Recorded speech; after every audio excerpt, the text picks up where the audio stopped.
quelques mots, donc WebTis, on est une société spécialisée dans les applications mobiles métiers pour les entreprises. Donc on parle plutôt de solutions mobiles, puisqu'on fait à la fois du dev sur mobile, mais également pas mal de back-end avec des solutions de synchronisation de données entre les deux. On est une filiale désormais de la société Génie Mobile basée à Paris qui fait de l'expertise pointue sur Android.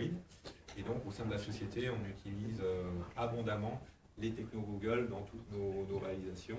Donc que ce soit de l'Android pour tout ce qui est développement mobile, de l'App Engine pour tout ce qui est hébergement dans le cloud, et des frameworks type HTML5 comme AngularJS par exemple pour nos développements de web apps. Voilà. Donc le type de projet qu'on réalise, vous l'avez bien compris, donc de la mobilité, donc beaucoup d'Android, mais pas que ça, évidemment.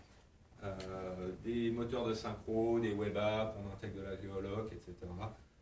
Autour des technos Google, tout en venant nous plugger sur les systèmes d'information de nos clients. Donc pour vous donner un exemple, alors mobilité métier, ça pose peut-être à pas mal d'entre vous. On imagine souvent ça comme dans le domaine du technicien de maintenance, de la logistique, etc.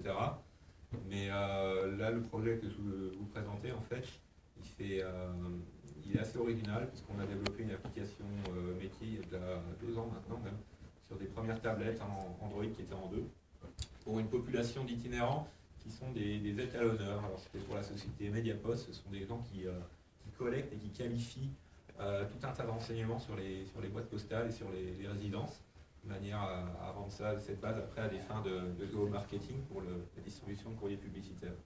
Donc cette base avant, elle était alimentée au format papier, etc.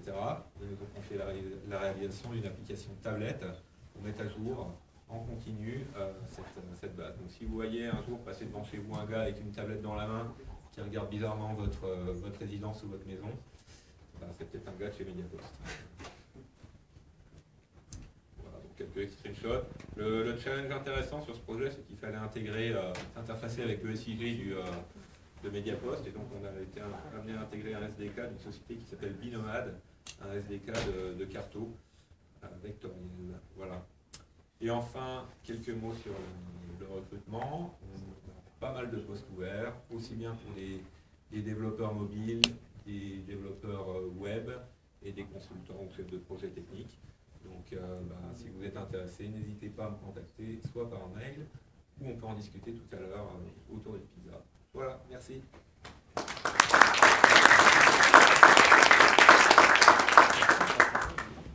Alors, juste 30 secondes, on va en profiter pour clarifier un petit peu.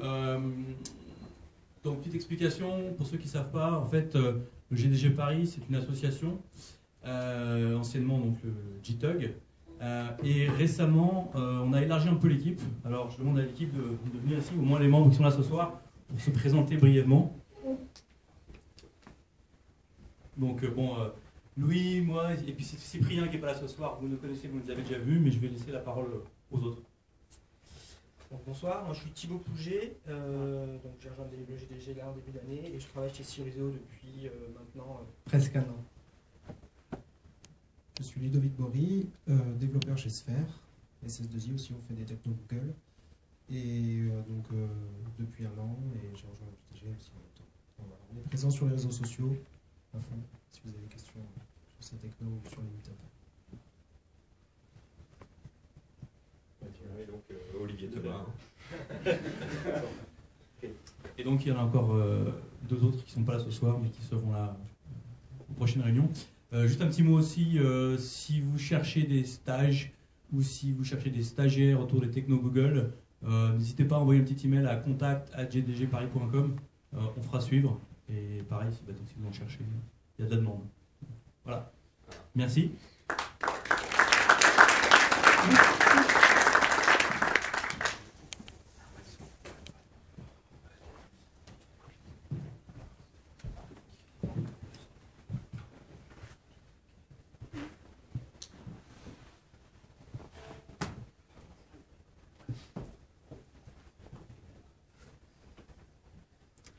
Bonsoir tout le monde. Donc, d'abord, je voulais quand même remercier le GDG, Valtech et WebTis de nous inviter ce soir. Alors, Alors moi, je vais continuer après ce qu'a raconté Joachim, plus sur la partie technique, c'est comment faire en sorte que vos applications soient réactives et fluides. Voilà. Donc ça va vraiment être assez technique, quoi. Normalement, si vous êtes un minimum familier avec Java, il y aura des petites choses qui vont vous dire quelque chose. Et puis, il y a des aspects un peu plus Android dedicated, donc plus sur l'optimisation de vos interfaces graphiques au niveau d'Android. Voilà, donc qui je suis. Alors, je m'appelle Cyril Mottier, vous pouvez me trouver sur Twitter, mais il faut utiliser Falcon Pro, vous n'avez pas le choix. Moi, en fait, je suis là en tant que GDE. Donc, qu'est-ce que c'est GDE? C'est le Google Developer Expert, donc c'est un statut assez récent, c'est un statut créé par Google. Donc, en fait, je suis expert de la plateforme Android chez Google, donc ça veut dire que je ne travaille pas chez Google, mais que je fais, on va dire, de l'évangélisation autour de la techno Android. Voilà. Et puis, professionnellement parlant, donc j'ai enlevé un slide, normalement, je travaille chez Prixing, mais c'est la dernière semaine. Voilà. Et je commencerai bientôt, donc lundi, chez Capitaine Train. Voilà. Bravo. Merci. C'était pas pour faire mon coming out que je suis venu ce soir, c'est pour parler d'Android. Et donc je vais commencer en fait cette présentation par la partie Java. C'est-à-dire que Android, ce qu'il faut bien comprendre, c'est que ça tourne sur ce qu'on appelle une Dalvik VM. La Dalvik VM, c'est une virtual machine, qui n'est pas la JVM, c'est une virtual machine vraiment conçue par Google et donc qui n'a rien à voir avec la JVM. Et cette VM, elle est basée sur en fait un garbage collector qui est avant Gingerbread était ce qu'on appelle Stop the World, pardon. Et en fait ce garbage collector, en quoi ça consiste? Eh bien, comme vous le savez, c'est un ramasse-miettes, donc il consiste à ramasser les objets qui ne sont plus utilisés. Mais son implémentation étant Stop the World, en fait, lorsqu'il passait avant Gingerbread, il pouvait prendre à peu près, on va dire, de l'ordre de 100 millisecondes à s'exécuter. Et pendant qu'il s'exécutait, bien sûr, tous vos autres threads, même le thread unique qui est utilisé, ce qu'on appelle le UI thread, qui est utilisé par votre application pour faire le rendering de votre UI, eh bien, est bloqué aussi. Et donc, par exemple, si vous êtes dans une liste, que tout d'un coup, le garbage collector s'exécute, eh bien, cette liste s'arrête pendant 100 millisecondes et recontinue ensuite. Donc ça peut être très, très désagréable pour un utilisateur, puisqu'il a l'impression que l'application a eu un crash ou a eu un problème. Et donc ça, c'était avant Gingerbread. En fait, à partir de Gingerbread, Google a modifié le garbage collector et a fait ce qu'on appelle un garbage collector concurrentiel. Donc, la petite différence du garbage collector concurrentiel, c'est qu'il est aussi stop the world, mais il arrête en fait les threads de façon à ce qu'il minimise le temps d'arrêt. Globalement, l'objectif étant de le limiter en dessous des 10 millisecondes. Donc, depuis Gingerbread, l'interface graphique ne peut plus être bloquée plus de 10 millisecondes. Et il s'avère en fait que pour dessiner une frame, vous avez 16 millisecondes. Donc, globalement, ce que ça veut dire là, c'est que si le garbage collector passe, il vous reste 6 millisecondes à peu près pour dessiner l'interface graphique, ce qui devient souvent très peu. Donc, globalement, ce qu'il faut faire en Android, eh bien, c'est s'assurer de minimiser les effets du garbage collector sur votre interface graphique. Et donc, pour faire ça, il faut connaître Java, en fait. Ça peut paraître bizarre, tout ce que je vais vous expliquer aujourd'hui, mais en fait, on va essayer de contourner un peu Java pour minimiser l'impact du garbage collector, parce que comme vous le savez, le garbage collector, c'est un composant essentiel, on ne peut pas le désactiver, on est obligé de l'utiliser. Donc la première chose qu'on va faire, donc je vais faire cette présentation un peu comme une table des commandements. Voilà. Le commandement numéro 1, n'utilisez pas les types boxés de façon inutile.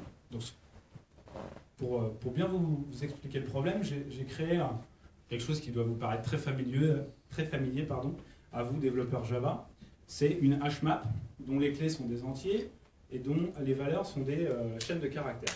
Et dedans, je mets 2 chaînes de caractères, Android Rocks. Voilà. Et donc, je ne sais pas si vous voyez quel est le problème ici, encore en gardant à l'esprit qu'on essaie de limiter l'impact du garbage collector. Je ne sais pas si vous voyez. Il caste en Alors, c'est pas vraiment un cast, en fait, c'est ce qu'on appelle du boxing ou auto-boxing.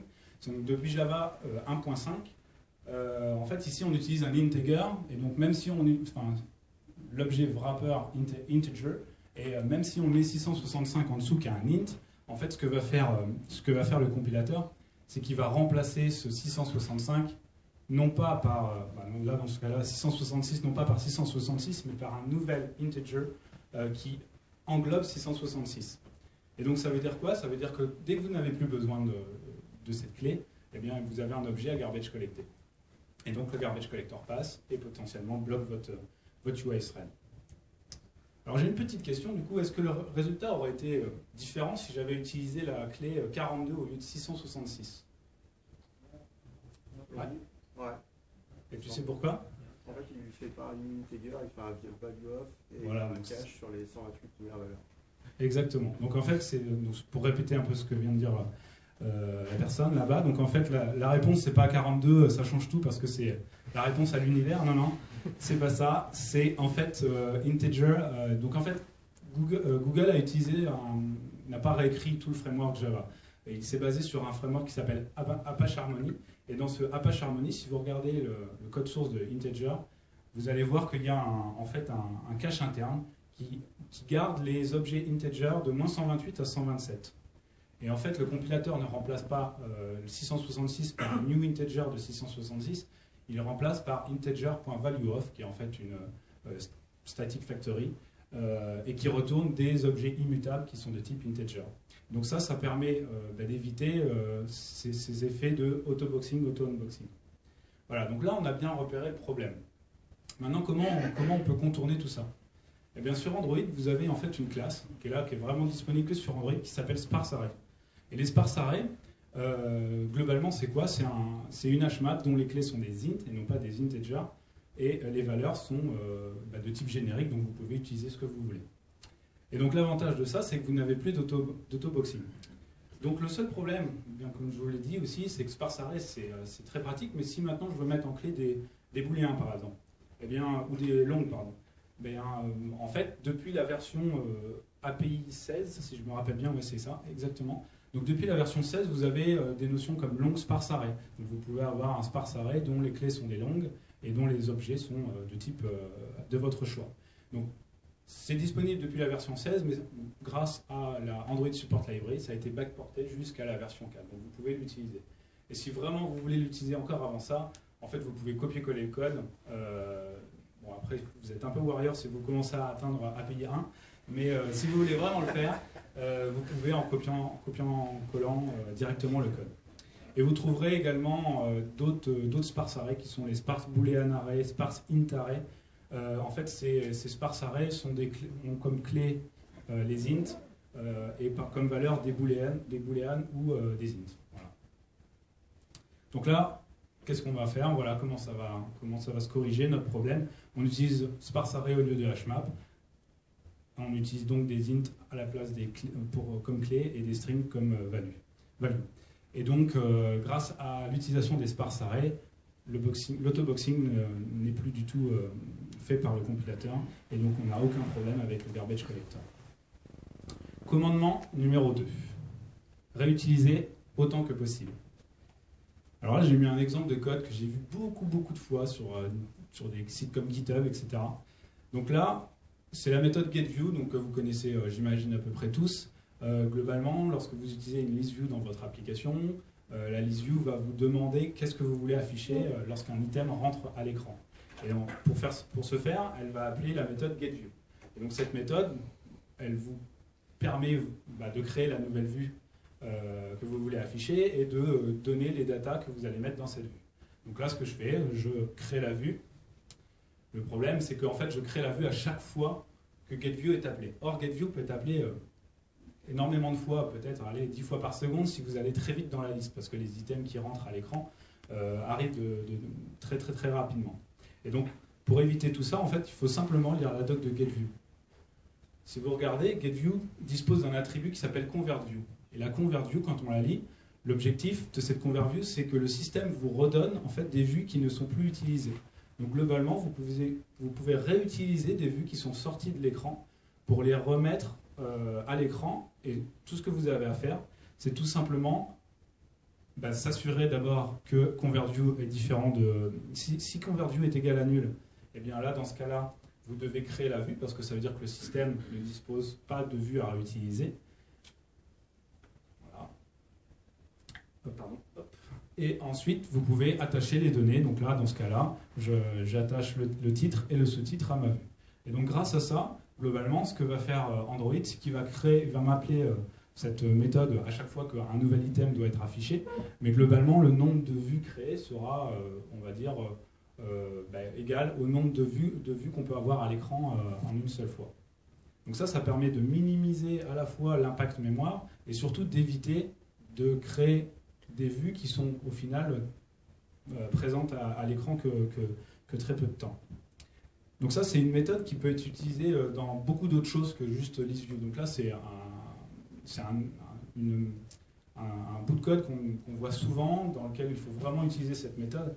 Mais vous pouvez réutiliser cette méthode, par exemple, pour des objets plus bas level, comme les paints, qui sont utilisés pour dessiner au niveau Canva. Les rects, qui sont en fait simplement une représentation objet d'un rectangle. Les points, vous pouvez le faire sur des views, là c'est ce que je viens de faire. Sur les tableaux de float, je pense par exemple à la méthode location.distance, qui vous demande en fait la latitude de départ, la longitude de départ, la latitude d'arrivée, longitude d'arrivée, et puis ensuite il vous demande un paramètre. Et en fait ce paramètre, c'est le paramètre de retour. C'est un peu bizarre en Java d'avoir des paramètres qui servent comme retour pour un résultat, mais en fait c'est une façon pour Google d'éviter de créer un nouveau tableau de float à chaque fois que vous appelez cette méthode. Et donc là, vous pouvez tout simplement utiliser cette petite astuce de réutiliser.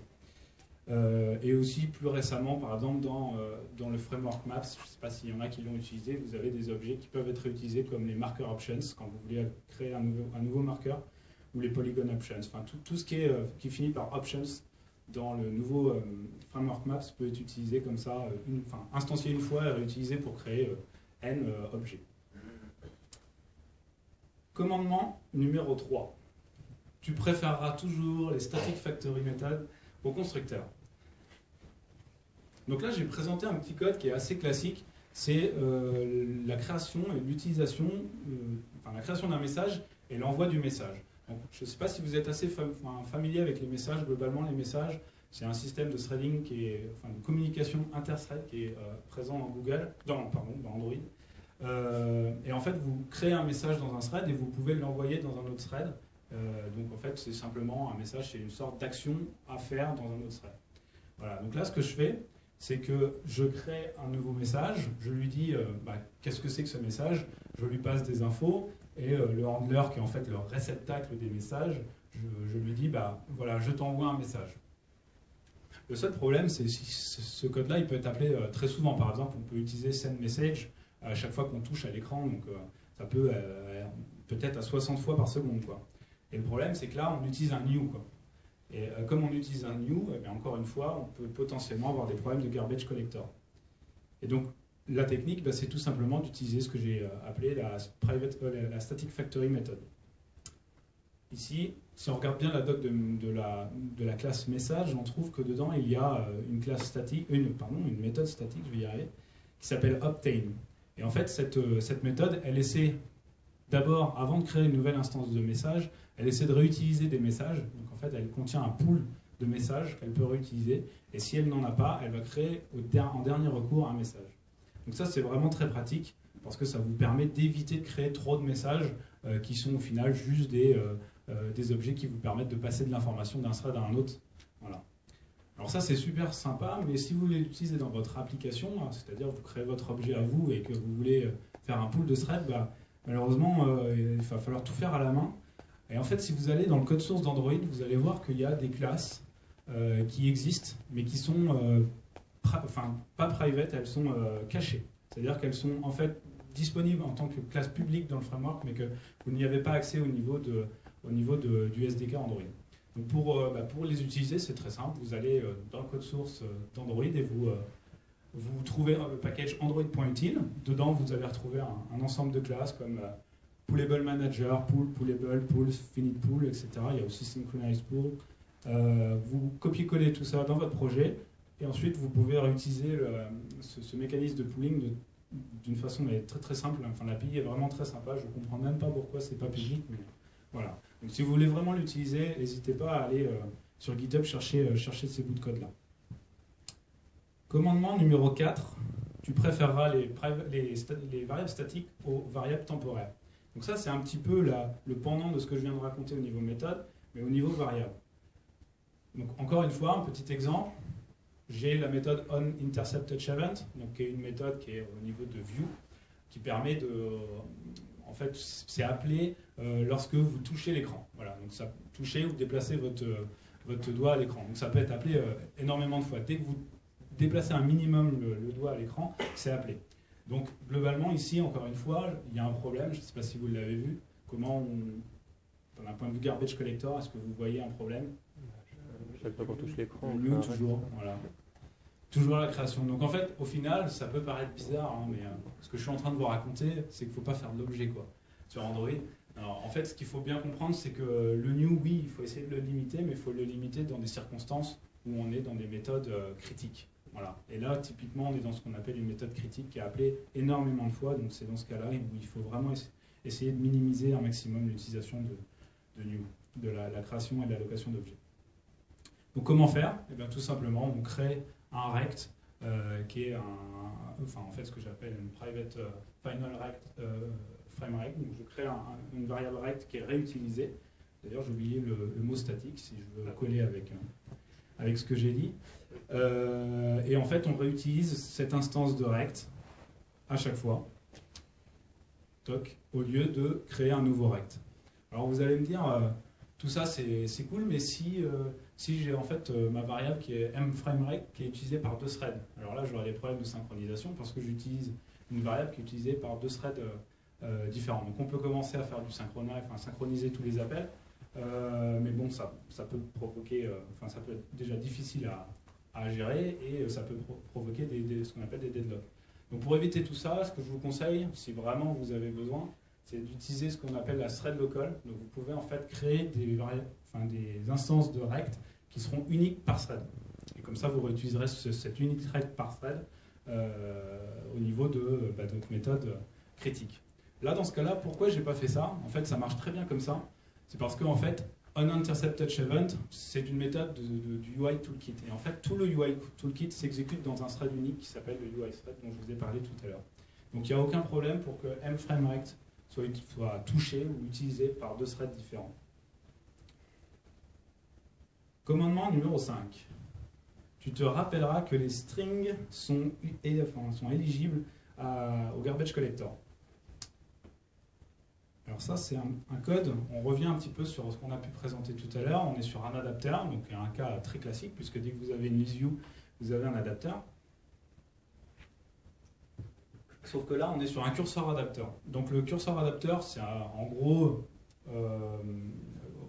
c'est souvent utilisé lorsque vous avez comme backend une database SQLite. Et donc, lorsque vous avez cette database SQLite, lorsque vous utilisez un adapteur cursor adapteur, vous avez 2 méthodes à implémenter. La première s'appelle newView, comme on a pu le voir tout à l'heure, et comme le nom de la méthode le suggère assez explicitement. newView permet de créer la nouvelle vue lorsque nécessaire. Donc le framework va vous appeler lorsqu'il y a vraiment besoin de créer une nouvelle vue. Donc vous n'avez même plus à tester la convert view. Et ensuite, le framework va vous appeler sur bindView. Et là, sur bindView, ce qu'on fait, c'est tout simplement, on bind les datas de notre cursor sur la vue qu'on vient de créer dans le newView ou qui a été réutilisée par le framework. Et là, je ne sais pas si vous voyez un problème. C'est que, encore une fois, il faut se rappeler que bindView est appelé très très souvent. Et il y a un petit problème ici, d'un point de vue garbage collector, ouais. Le curseur, il va faire une allocation pour les chaînes. Exactement, toujours la même réponse.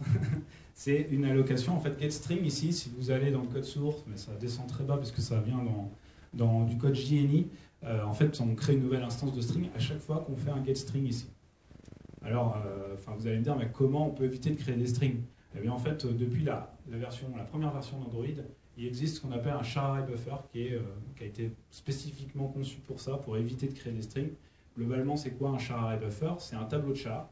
Donc, au lieu de créer un nouvel objet string, eh bien, ce qu'on va faire, c'est qu'on va réutiliser un tableau de char et puis copier char par char dans ce tableau les caractères qui sont présents dans le cursor.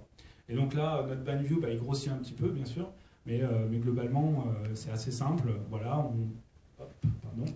Donc au niveau de NewView, on attache ce qu'on appelle les buffers, donc les chars array buffers. Donc dès que j'ai créé une nouvelle vue, je lui attache un array de ces tableaux de chars.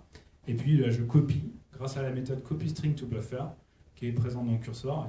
Enfin, quand on regarde l'API, on se demande un peu pourquoi cette méthode est là, et c'est vraiment juste pour optimiser.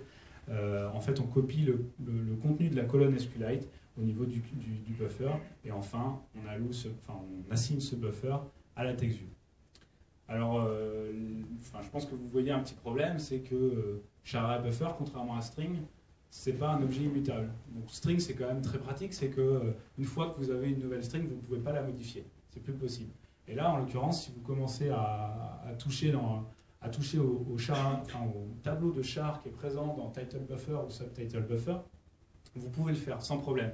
L'objet char_array_buffer, par définition, il est tout sauf immutable, il est même plutôt beaucoup mutable. Et donc, si vous commencez à le faire, bien sûr, la TextView à laquelle vous avez appliqué ce char_array_buffer ne sera pas notifiée qu'il y a eu un changement. Donc, si vous faites ça, bien, il n'y aura aucun moyen pour le framework de savoir qu'il y a eu un changement, donc vous n'aurez pas ce changement qui sera reflété au niveau de la UI.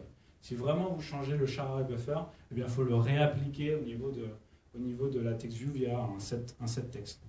Donc voilà. Donc ça, c'était toutes les optimisations que vous pouvez faire au niveau du code Java. Donc il y en a plein d'autres, mais je pense que vous avez à peu près compris la logique derrière tout ça. C'est globalement essayer d'éviter le modèle objet et puis essayer de le contourner quand vraiment c'est nécessaire dans les méthodes critiques. Maintenant, on va plus se concentrer sur des problématiques plus dédiées sur Android et notamment sur le UI Toolkit et donc tout ce qu'on appelle la hiérarchie de vue. Et donc en fait, ce qu'on va voir, c'est que globalement, la règle principale, c'est d'essayer d'aplatir la hiérarchie de vue. Alors, je ne sais pas si vous voyez tout ce que c'est que la hiérarchie de vue. Globalement, lorsqu'on fait une interface graphique, on va avoir un ensemble de vues. Donc une vue, ça peut être un bouton, une image, une liste, voilà. Et certaines vues sont des conteneurs d'autres vues. Donc on va avoir ce qu'on appelle des layouts. Par exemple, la list view est un layout, et dans cette list view, on peut mettre du texte, des images, etc. Et donc globalement, qu'est-ce que ça forme? Tout ça, ça forme un arbre. C'est-à-dire qu'à la racine, vous avez une vue principale qui contient d'autres vues, cette vue contient d'autres vues, etc., etc. Et donc, quand vous utilisez cette hiérarchie de vues, il faut s'assurer au maximum qu'elle soit minimaliste. Parce que si elle est minimaliste, le système aura moins de choses à faire pour l'afficher à l'écran. Donc, commandement numéro 6, gérer ou maîtriser parfaitement le UI Toolkit. Donc là, je vous ai donné quelques petits exemples. 3 notamment. Le premier, c'est le grid layout. Alors le grid layout, il est disponible depuis l'API 7 et il permet vraiment de réduire cette notion de hiérarchie de vue. Alors on va voir un petit exemple. Donc déjà la petite définition, pardon. En fait, si vous commencez à lire la définition de grid layout, vous vous rendrez compte que c'est un layout, donc c'est un ensemble, un groupeur de vues qui vous permet de positionner les vues filles dans une grille rectangulaire. Donc là, j'ai une vue avec 12 vues. C'est-à-dire que j'ai une vue en bleu bande blanche, dans laquelle je retrouve une vue ici bleue, et dans laquelle encore j'ai des petites vues en pointillé bleu ciel. J'ai ça sur une deuxième ligne, et ensuite encore ici. Donc globalement, si vous la faites là en tant que développeur Android, qu'est-ce que vous allez faire? Ça va être des linéaires layout, quoi. Donc là, vous avez une vue linéaire layout avec 3 lignes, ensuite un linéaire layout avec 3 colonnes, etc., etc. Donc ça, c'est cool, mais le problème, c'est que ça prend 12 vues. Si vous comptez exactement le nombre de vues, c'est 12 vues. Et grâce au grid layout, vous allez pouvoir aplatir cette hiérarchie de vues, puisque le grid layout vous permet de positionner les éléments d'une façon, sous la forme d'une grille. Voilà, donc c'est vraiment très pratique pour ça. Donc, oui, j'en ai parlé, donc il est disponible jusqu'à l'API 7, grâce à la support library. Le deuxième layout qui peut vous permettre de minimiser cette hiérarchie de vue, c'est le relative layout. Le relative layout, il sert à quoi? Il sert à positionner des éléments par rapport aux autres, par rapport à lui-même. Donc vous allez avoir des règles comme je m'aligne par rapport à mon parent, je me mets en dessous de tel fils, ou de telle sœur, si je puis dire, ou tel frère. Voilà. Et donc comme vous pouvez le voir, en fait, ça permet très rapidement aussi d'aplatir la hiérarchie de vue. Et enfin, le troisième petit, donc qui est très très simple, hein, la troisième petite astuce, c'est le merge. Donc là, j'ai fait un layout XML, et donc qui contient une image view et une text view. Et je ne sais pas s'il y a quelque chose qui vous choque ici. Il n'y a pas de racine. Je crois qu'on peut mettre une image dans une text view.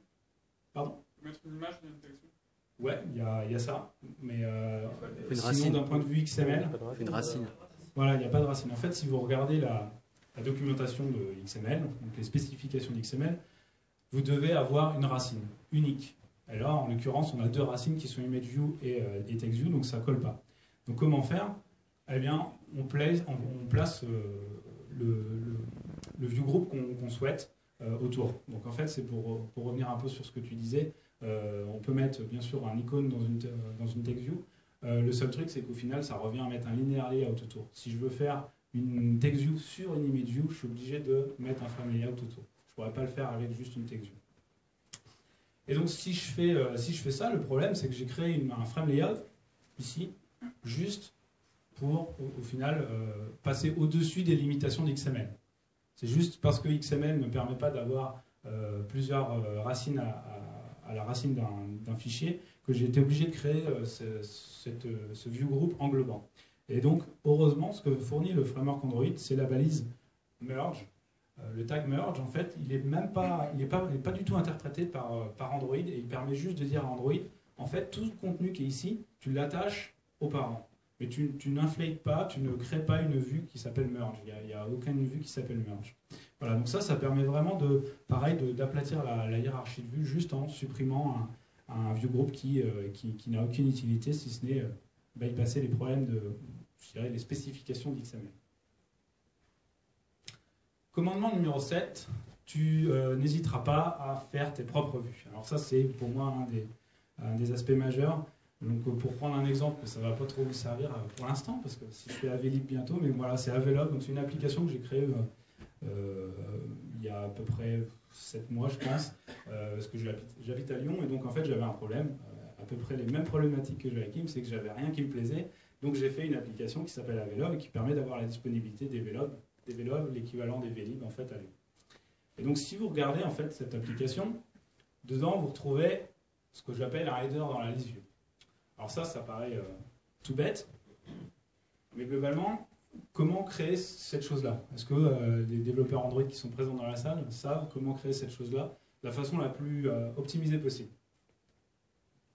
Alors il y a plusieurs approches. La première approche, ça serait un peu bourrin, vous me l'accorderez. Donc déjà, on peut enlever le padding, on va dire que ça c'est le padding de la list view.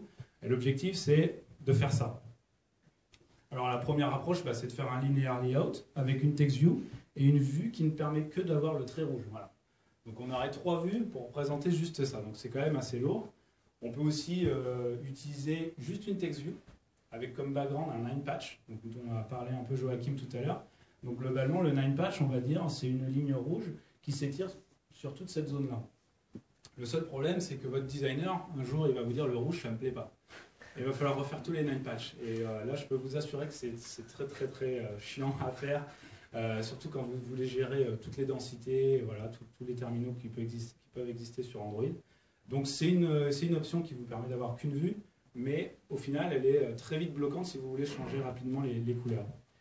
Et donc, la technique la plus simple, eh bien, c'est d'utiliser ce que j'appelle une custom view. Donc vous créez votre vue personnelle, votre propre vue, et vous dessinez à la main ce petit trait. Et donc, comme je veux faire du texte, qu'est-ce que je vais faire?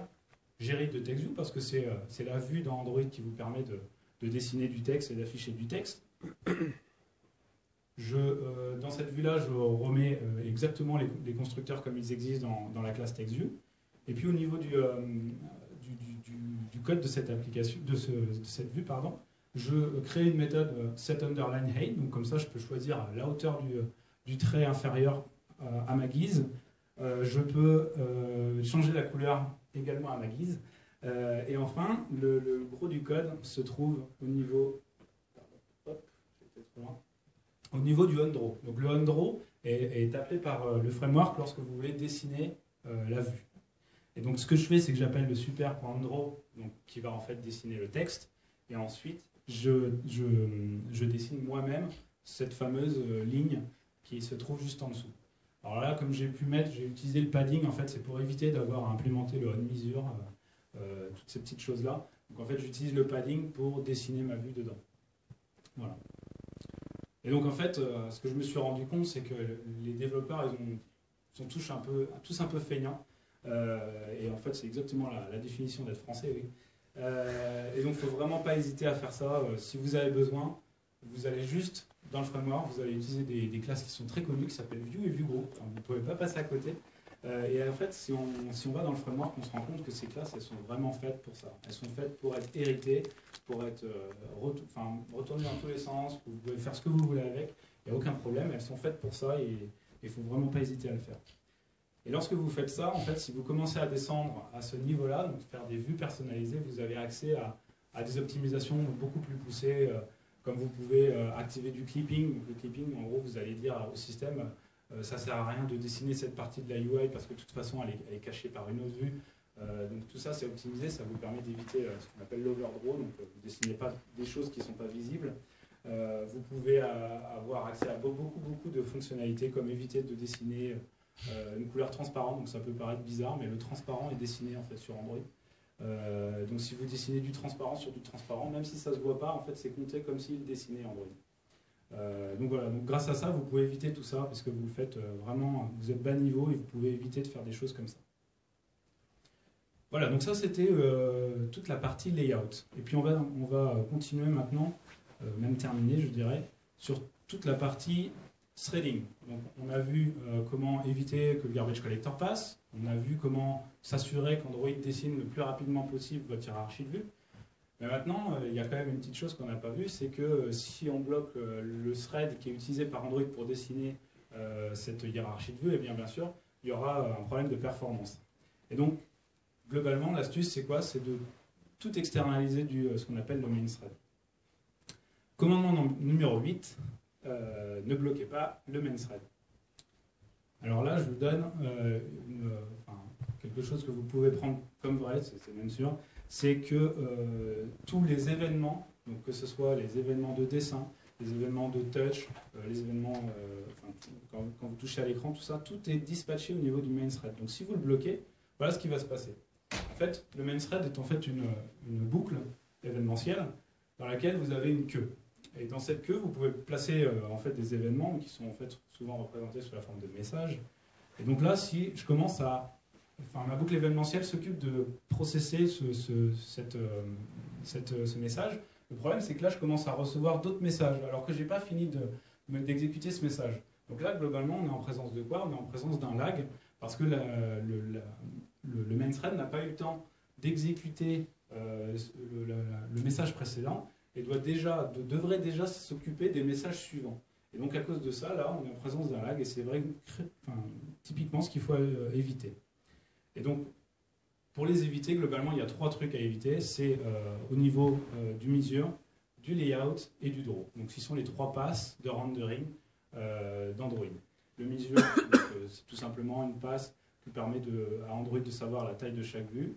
Le layout, ça permet de connaître le positionnement de chaque vue, et le draw, bien sûr, ça permet de dessiner chaque vue parce qu'on sait où elle se trouve. Donc comment faire ça? Eh bien, il faut tout simplement faire attention avec tout ce qui est méthode critique, comme on measure, on layout, on draw, on touch event. Donc il y a 3 opérations principales, je dirais, à déporter dans un thread externe. Les premières, ce sont tous les accès disques, puisque le disque est lent. Qu'est-ce que c'est un accès disque? C'est un accès à la SD card. Quelque chose que les gens connaissent un peu moins, c'est un accès, une requête sur une database. Les databases, en fait, elles sont sur le disque. Donc, dès que vous commencez à faire une query sur une SQLite database, il faut le faire dans un background thread. Donc, il y a les cursor loaders pour ça, si vous voulez. Tous les accès network, bien évidemment, le network est quelque chose de très lent, surtout sur mobile. Donc, dès que vous commencez à télécharger une image, un XML, un JSON, tout ça, ça doit se faire dans un background thread. En fait, même depuis, je crois, Honeycomb, donc Android 3.0, si vous le faites directement dans le main thread, vous aurez une exception, donc votre application crashera. Et puis quelque chose qui est un peu moins connu, c'est tous les accès hardware. Donc par exemple, si vous commencez à accéder à la caméra de votre appareil mobile, eh bien, il ne faut pas hésiter à faire ça dans des background threads parce que les accès hardware sont souvent, c'est assez fluctuant en fonction des constructeurs et parfois ça peut prendre beaucoup de temps. Donc commandement numéro 9, déplacer tout le travail en dehors du main thread. Alors pour faire ça, il y a plein de techniques. Bien sûr, il y a la bonne vieille façon Java avec les méthodes telles que Notify, Wait, Synchronize, enfin, des mots-clés comme Synchronize, ou ce qui a été, on va dire, un package qui a quand même sauvé pas mal de gens, on va dire, c'est le package Java .util.concurrent, donc qui fournit un ensemble de classes qui vous permet de simplifier toute cette gestion de threading.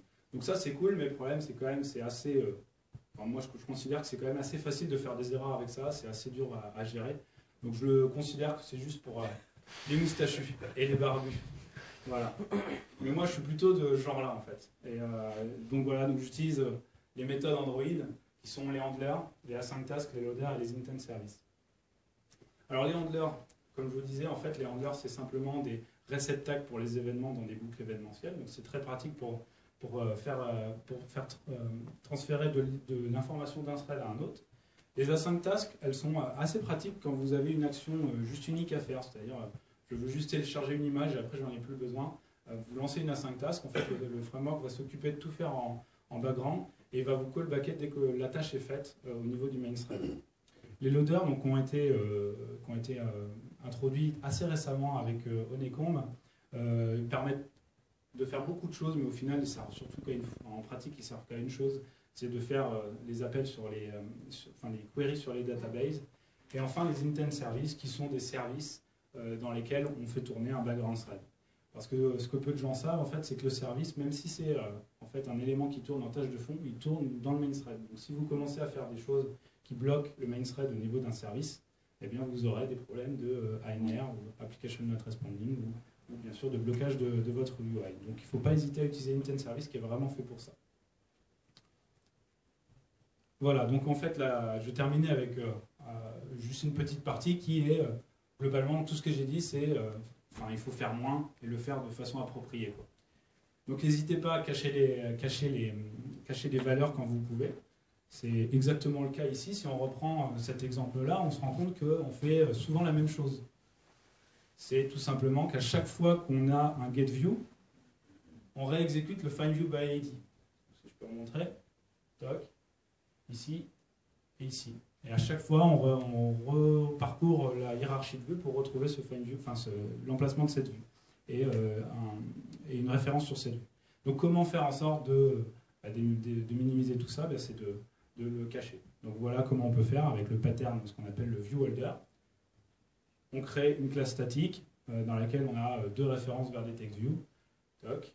Au niveau de mon code qui sera modifié ici, toc, on retrouve au niveau de la création de la vue, on attache ce viewholder à la vue grâce à la méthode setTag. Et ensuite, lorsqu'on est dans un cas où on réutilise une vue, c'est-à-dire que notre conversion n'est pas nulle, on passe sur cette ligne-là, on récupère les valeurs, les références vers les vues filles, et ensuite, bien sûr, on fait notre travail classique, c'est-à-dire qu'on bind les datas à nos vues. Une petite astuce, c'est n'hésitez pas à donner de la priorité à vos threads. Il y a des threads qui doivent faire des choses qui sont beaucoup moins importantes que d'autres. Par exemple, si vous chargez une image en tâche de fond, c'est moins important que d'afficher la UI, quoi. Parce que l'utilisateur, il va avoir son image, mais il l'aura peut-être avec 200 millisecondes de retard. Mais au final, il va l'avoir sans que ça ait bloqué son interface graphique. Donc voilà ce que vous pouvez utiliser, c'est ce qu'on appelle la classe process. Vous avez une méthode qui s'appelle setThreadPriority, et vous pouvez donner une priorité à votre thread. Ici, j'ai donné une priorité background thread. Voilà, donc c'est très simple à utiliser, juste une ligne. Et là, à la fin, je callback my UI thread. Et je récupère du coup mon image qui a été décodée ici par Bitmap Factory. Donc ça c'est... Alors il ne faut pas trop jouer non plus avec les thread priority. Globalement, de toute façon, si vous regardez le framework, il y en a plusieurs, mais il n'y en a qu'une qui est vraiment utilisable, c'est la priority background. Voilà. Donc dès que vous avez quelque chose qui n'est pas vital pour votre interface graphique, n'hésitez pas à la mettre en tâche de fond. Comme ça, le système peut prioriser le rendering au téléchargement d'images sur Internet. Commandement numéro 12, ce que je viens de dire, toujours favoriser la UI sur les calculs en tâche de fond.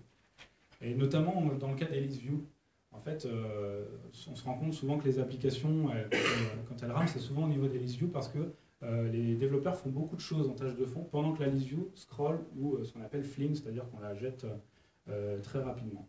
Donc si on regarde la documentation de ListView, on trouve qu'elle peut avoir 3 états en fait, cette ListView.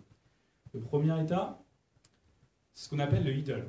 Globalement, si vous lisez la documentation, c'est quoi idle? C'est si la ListView ne bouge pas. C'est-à-dire que vous avez un écran qui est complètement immobile en face de vous.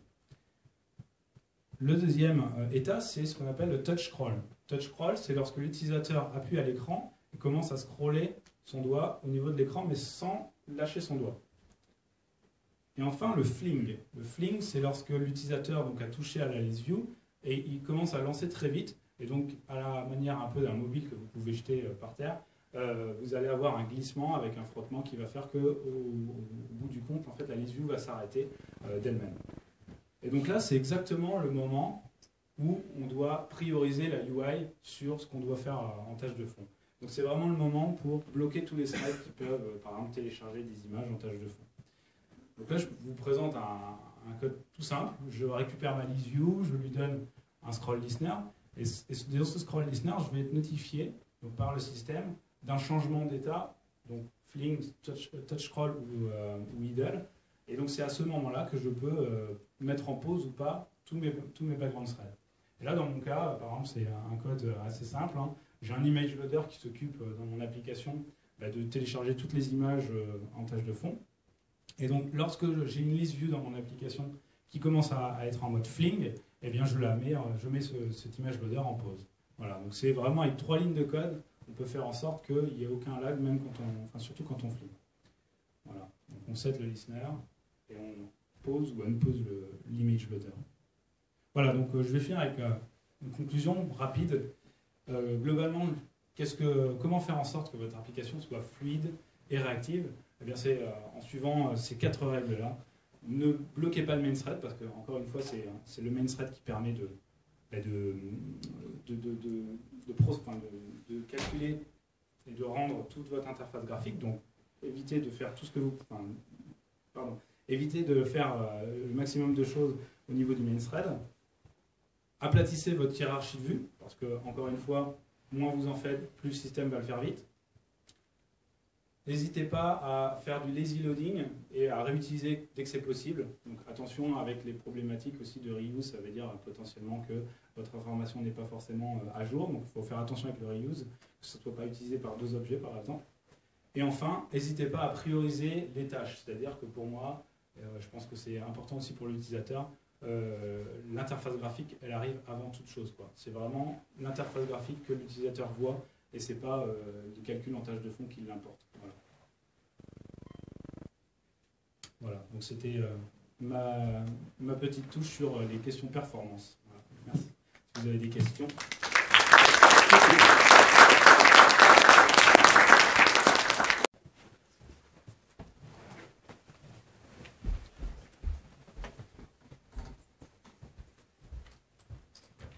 Merci pour la présentation. J'avais une question concernant le merge.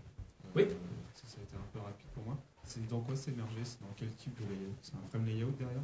Alors, en fait, non, ça va être mergé aux parents. C'est-à-dire que si tu l'utilises, par exemple, au niveau des layouts classiques, donc quand tu fais un set content view sur une activity, ça sera un frame layout, parce que l'activity fournit de base, la content view est un frame layout. Mais par exemple, le merge peut être très pratique si tu fais des custom views. Si tu as envie de faire une custom view, avec dedans, en fait, toute une hiérarchie de vues qui est inflate via XML, eh bien, tu peux mettre un merge. Comme ça t'évite de créer une vue inutile qui serait associée à ta vue personnalisée. Et dans ce cas-là, le merge sera en fait remplacé par ta vue personnalisée qui peut être un relative layout, une view group, etc., etc. Donc ça sert vraiment dans ces 2 cas-là. Au niveau du set content view, où là tu auras un frame layout, et au niveau des layouts custom, où tu auras la vue que tu as choisie. Ok, merci.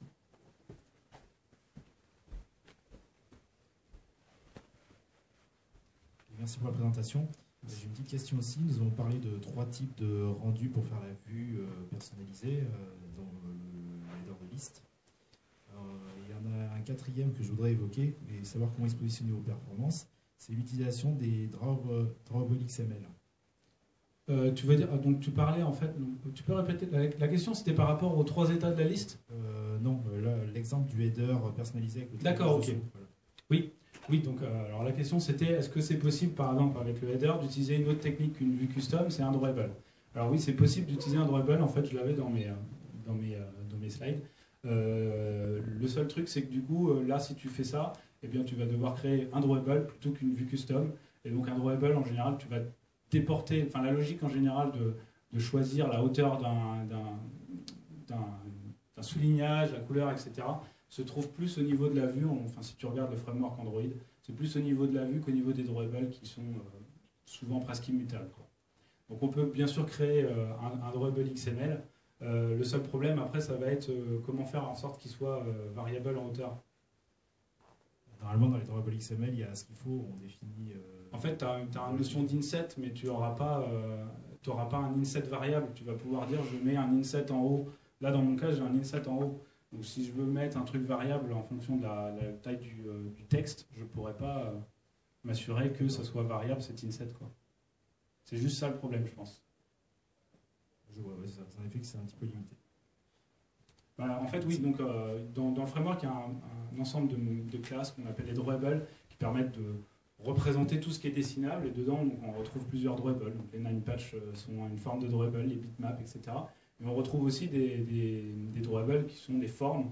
Le seul problème, c'est que là, on n'a pas une forme simple, c'est-à-dire qu'on a du blanc plus du rouge. Voilà. Donc si tu commences à arriver au niveau drawable, bah, tu auras ce problème-là, c'est qu'il faudra dessiner du blanc et du rouge, donc tu pourras le faire, mais tu vas dessiner du blanc qui ne sert à rien parce que au final, ça va te faire de l'overdraw parce que le blanc, il vient du background de ta lésion. Voilà. Et donc c'est possible, bien sûr. Et il y aura, en hiérarchie de vue, il n'y aura qu'une vue, bien sûr.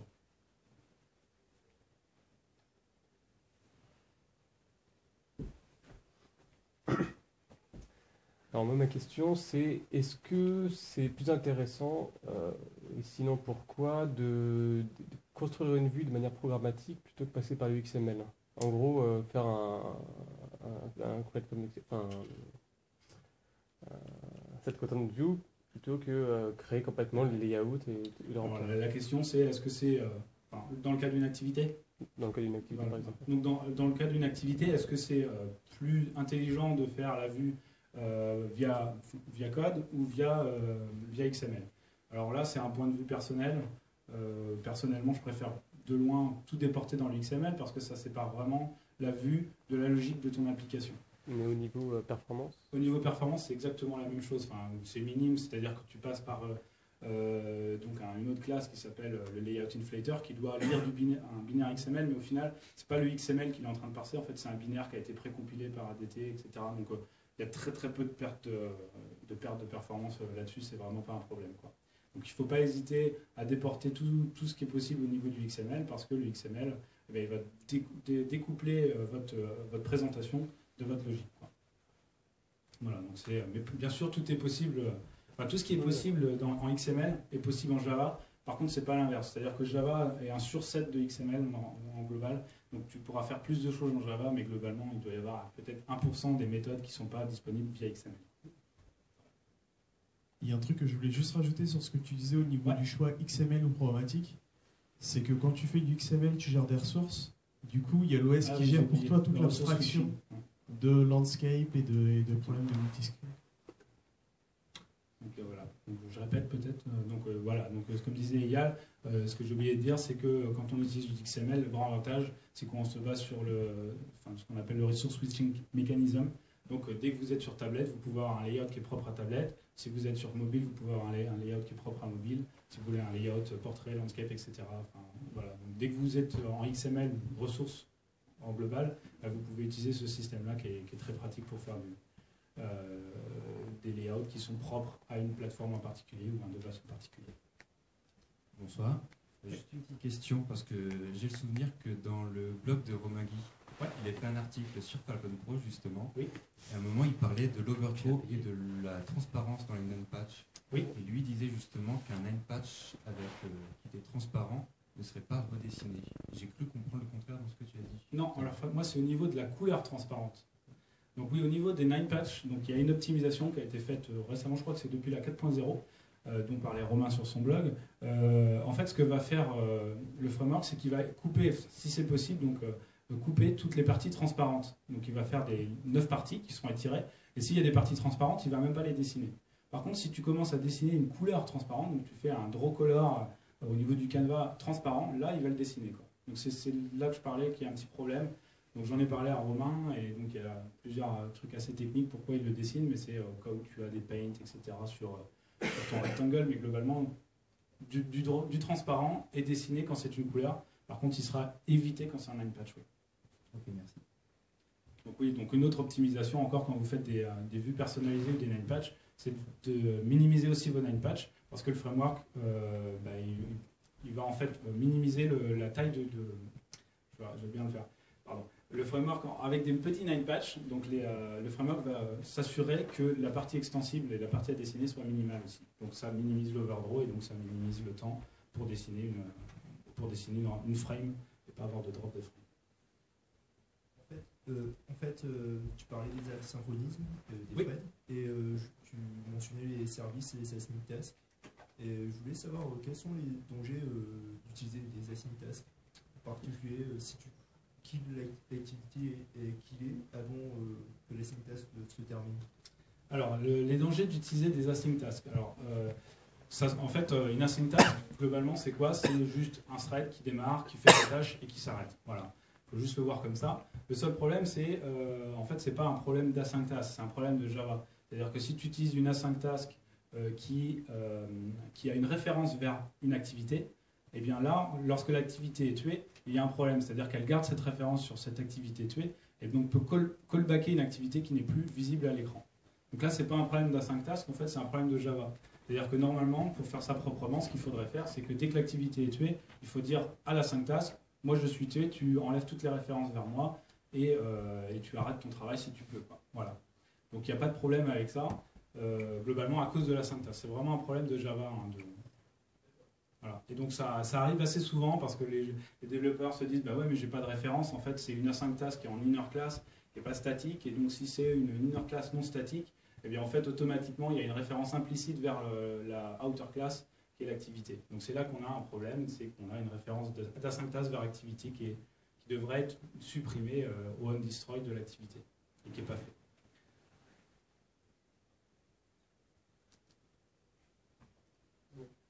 Merci Cyril. Merci. Donc pareil que je vais avec eux, moi je suis là.